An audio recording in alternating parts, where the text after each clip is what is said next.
আজ আমরা বানাবো মিষ্টি লাল দই। তার জন্য নিয়ে নিয়েছি 1 লিটার দুধ।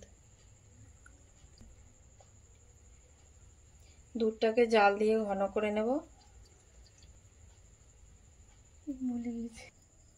আমি দুধে জল দিইনি, আপনারা সবসময় খাঁটি দুধ নেওয়ার চেষ্টা করবেন।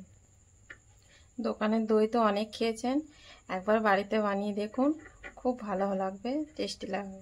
দুধটা ফুটে গেলে অল্প আছে দুধটাকে ঘন ঘন নাড়বেন। দুধটা যখন অর্ধেক হয়ে যাবে তখন দইয়ের জন্য দুধটা রেডি হয়ে যাবে। দই বানানো এমন কোনো কঠিন কাজ নয়। আমরা তো অনেকেই দই কিনে খাই, কিন্তু নিজে বানিয়ে খাওয়া আর অন্যদের খাওয়ানোর মধ্যে আনন্দই আলাদা। তাই অবশ্যই আপনারা একবার বাড়িতে বানানোর চেষ্টা করবেন, দেখবেন আপনাদের বারবারই ইচ্ছে করবে বানাতে। কারণ বাড়ির বানানো দই অনেক টেস্টি হয়। দুধ প্রায় হয়ে এসেছে, তাই আমি পাশাপাশি একটু ক্যারামেলটা তৈরি করে নেব। তার জন্য 100 গ্রাম চিনি দিলাম মিষ্টি লাল দই করার জন্য।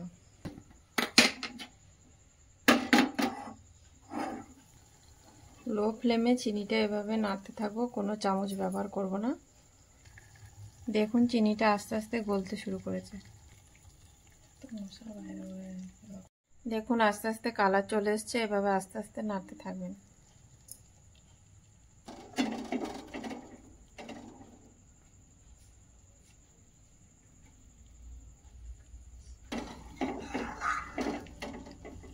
ক্যারামেল তৈরি, এর মধ্যে দিয়ে দেবো 2 হাতা দুধ।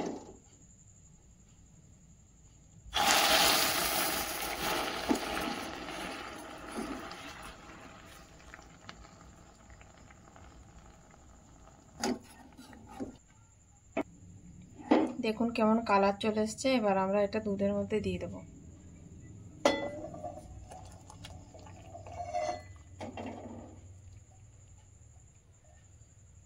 দুধের মধ্যে দিয়ে এভাবে নাড়তে থাকবো, কালারটা মিক্স হয়ে যাবে। ভালো করে এরকম মিশিয়ে দেবেন।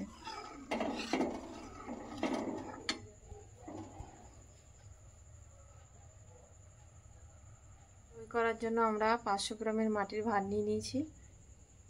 ভাতটা ভালো করে ধুয়ে নেবেন, যেন এর মধ্যে কোনো বালি না। দইয়ের শাঁসটাকে এভাবে ফেটে নেব।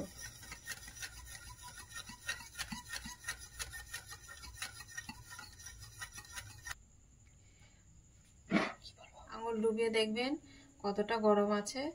খুব হালকা গরম থাকবে, তখনই শাঁসটা মিশিয়ে দিতে হবে।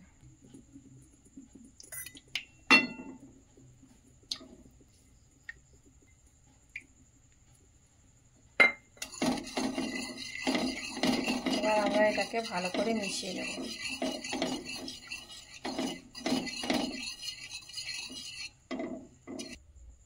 এভাবে ভাঁড়ে ঢেলে রেখে দেবো সারা রাত, 8 থেকে 10 ঘন্টার জন্য। ভাঁড়ের মুখটা এভাবে কাগজ দিয়ে দিলাম। আমাদের দই সম্পূর্ণ রেডি। এবার দেখুন দইটা দারুণ জমেছে। এরকম দই পেতে হলে আপনাদের 8 থেকে 10 ঘন্টা হালকা গরম জায়গায় রাখতে হবে। আর সহজভাবে দই বানাতে গেলে এরকম একটা দই মেকার নিয়ে নেবেন।